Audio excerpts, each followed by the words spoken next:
to RayneReads. I'd like to thank everyone who has followed me so far. I'm very happy and a little bit surprised that people seem to enjoy my reading voice. I hope that this is as much of a help as I want it to be. And also I'd like to welcome any new subscribers. Thank you very much. Today we are reading part 4 of The Little Prince, starting from chapter 16. Let's begin. 16. The 7th planet, then, was the Earth. The Earth is not just another planet. It contains 111 kings, including, of course, the African kings, 7,000 geographers, 900,000 businessmen, 7.5 million drunkards, 311 million vain men, in other words, about 2 billion grown-ups. To give you a notion of the Earth's dimensions, I can tell you that before the invention of electricity, it was necessary to maintain over the whole of 6 continents a veritable army of 462,511 lamplighters. Seen from some distance, this made a splendid effect. The movements of this army were ordered like those of a ballet. First came the turn of the lamplighters of New Zealand and Australia. Then these, having lit their street lamps, would go home to sleep. Next, it would be the turn of the lamplighters of China and Siberia to perform their steps in the lamplighters' ballet, and then they too would vanish into the wings. Then came the turn of the lamplighters of Russia and India, then those of Africa and Europe, then those of South America and of North America, and they never missed their cues for their appearances on stage. It was awe-inspiring. Only the lamplighter of the single street lamp at the North Pole and his colleague of the single street lamp at the South Pole led carefree, idle lives. They worked twice a year. 17. Trying to be witty leads to lying, more or less. What I just told you about the lamplighters isn't completely true, and I risk giving a false idea of our planet to those who don't know it. Men occupy very little space on Earth. If the 2 billion inhabitants of the globe were to stand close together, as they might for some big public event, they would easily fit into a city block that was 20 miles long and 20 miles wide. You could crowd all humanity onto the smallest Pacific islet. Grown-ups, of course, won't believe you. They're convinced they take up much more room. They consider themselves as important as the baobabs. So you should advise them to make their own calculations. They love numbers, and they'll enjoy it. But don't waste your time on this extra task. It's unnecessary. Trust me. So once he reached Earth, the little prince was quite surprised not to see anyone. He was beginning to fear he had come to the wrong planet when a moon-colored loop uncoiled on the sand. "Good evening," the little prince said, just in case. "Good evening," said the snake. "What planet have I landed on?" asked the little prince.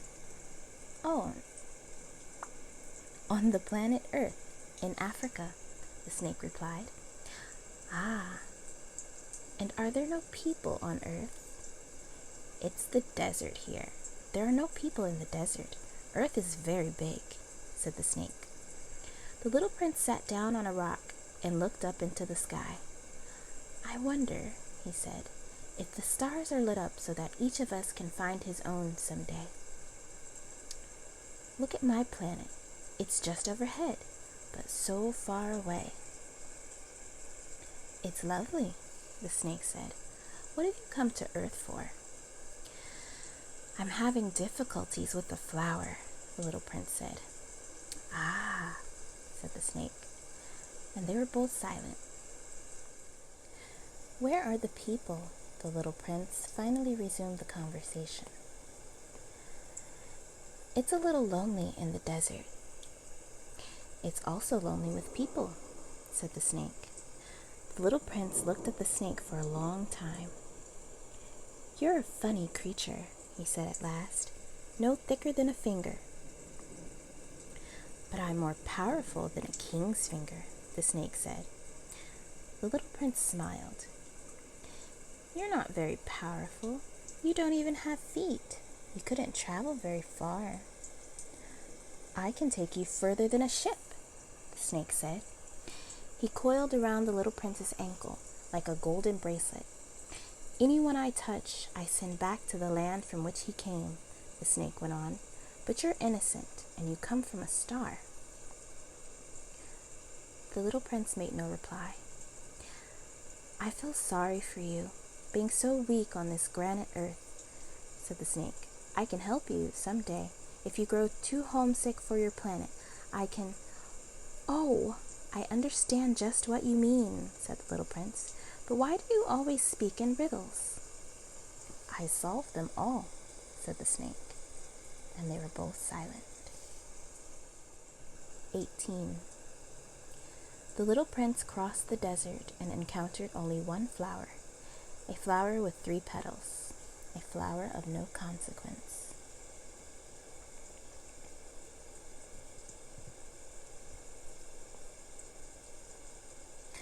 Good morning, said the little prince.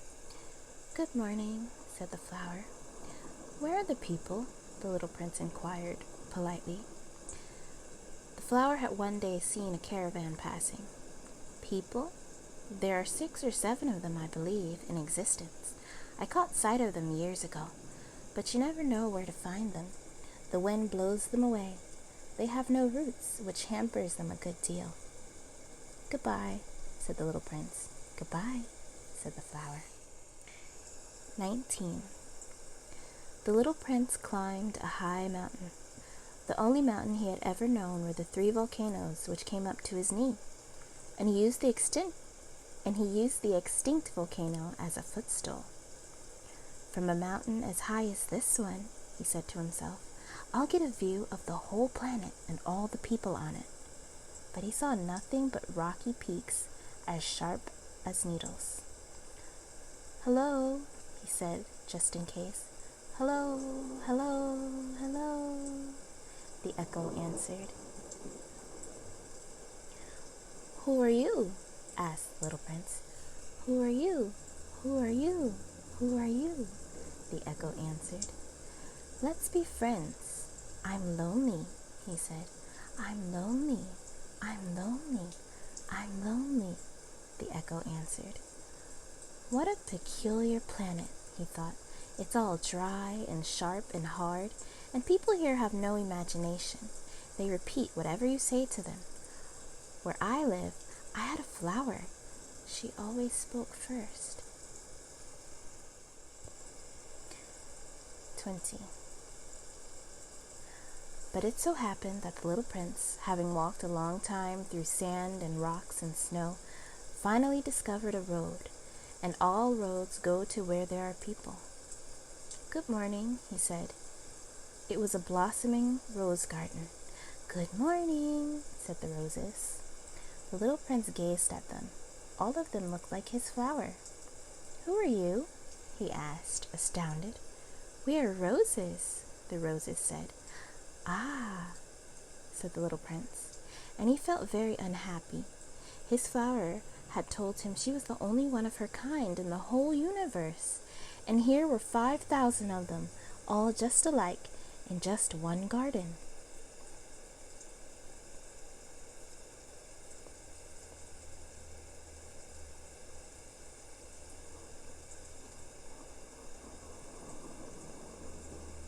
She would be very annoyed, he said to himself, if she saw this. She would cough terribly and pretend to be dying to avoid being laughed at. And I'd have to pretend to be nursing her, otherwise she'd really let herself die in order to humiliate me. And then he said to himself, I thought I was rich because I had just one flower, and all I own is an ordinary rose. That and my 3 volcanoes, which come up to my knee, one of which may be permanently extinct. It doesn't make me much of a prince. And he lay down in the grass and wept. And we will stop here for today. Thank you so much for listening and following along. If there were any words you didn't understand, or if you have any concerns or suggestions, please leave a comment below. Don't forget to like and subscribe for future readings. Thank you and take care. Bye.